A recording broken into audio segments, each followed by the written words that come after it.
This is a video that I've been putting off filming for the longest time. Like, honestly, I feel like I should have made this video ages ago. I think it's about time that I really just sat down, talked about it, so that all of you have this information.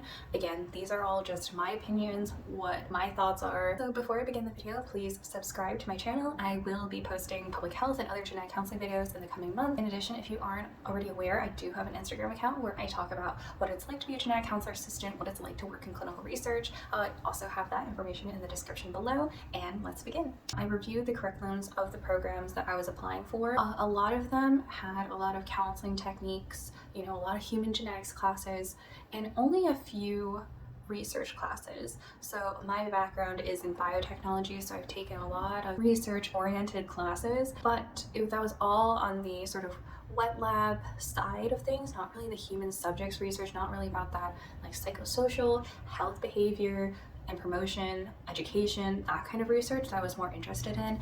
And in genetic counseling programs, you take maybe 1 or 2 semesters worth of classes on research, and I wanted to have a better in-depth understanding of research.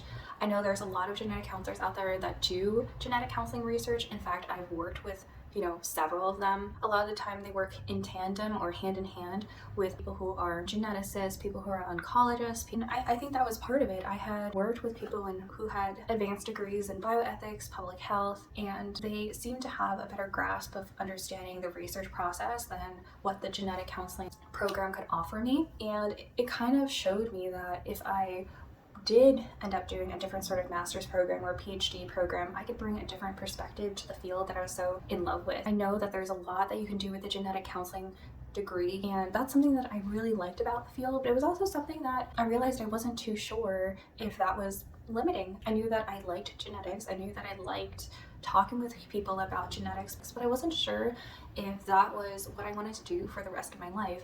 Did I want to be talking with someone about cancer genetics 5 days a week? And I know that you can switch specialties, but what if the only reason why I was interested in genetics is because I loved biology, and maybe there are other parts about the genetic counseling field that drew me to it, not just the genetics part. And in doing some self-reflection, I realized that I really enjoy the human side of things. I enjoy talking with patients. I like hearing their perspectives and their stories and seeing how other people live their lives and truly understanding that. But those sort of things that I liked about the field isn't just part of genetic counseling. You can get that sort of experience with other professions like nursing, physician assistant, public health. And so I realized that I guess genetic counseling was not I don't want to say true love, but I wasn't going to be incredibly heartbroken if I could never become a genetic counselor. And I think like going through that match process and interviewing with other prospective genetic counseling students really showed me that. I saw how passionate they were about the field, how passionate they were about, wanting to make a difference in this field. And I feel that same way. Like, that's why I made this channel, and that's why I made my Instagram account. But I wasn't going to feel like I was a failure as a human if I didn't become a genetic counselor. And I feel that some prospective genetic counselor students,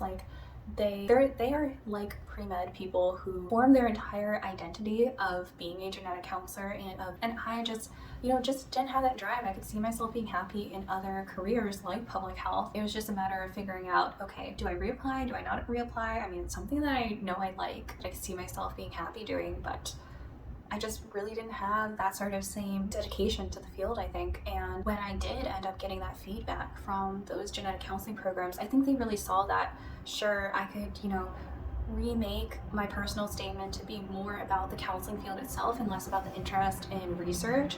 But, that would kind of be lying to the programs. Obviously, a lot of people go into this field wanting to help people. But for me, I was starting to reevaluate about, do I really want to help people on an individual basis or on a more population basis? And that's sort of what helped me transition into thinking, oh, maybe I should think more about public health genetics instead.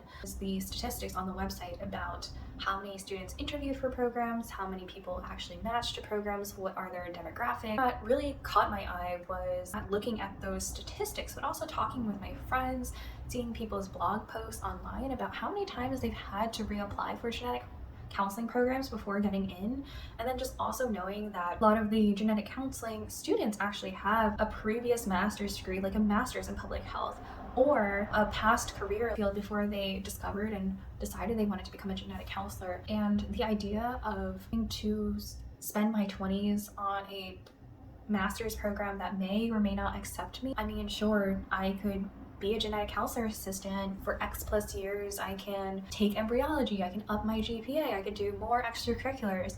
But at some point, you gotta know when to stop. And for me, I was like, I think I'm done after that one time. I think so be it. So those are my reasons as to why I didn't reapply for genetic counseling programs. Leave a thumbs up if you liked the video or found any of this information useful. Also, again, subscribe to my channel to see more of my videos on genetic counseling and public health. And I will see you all next time. Bye.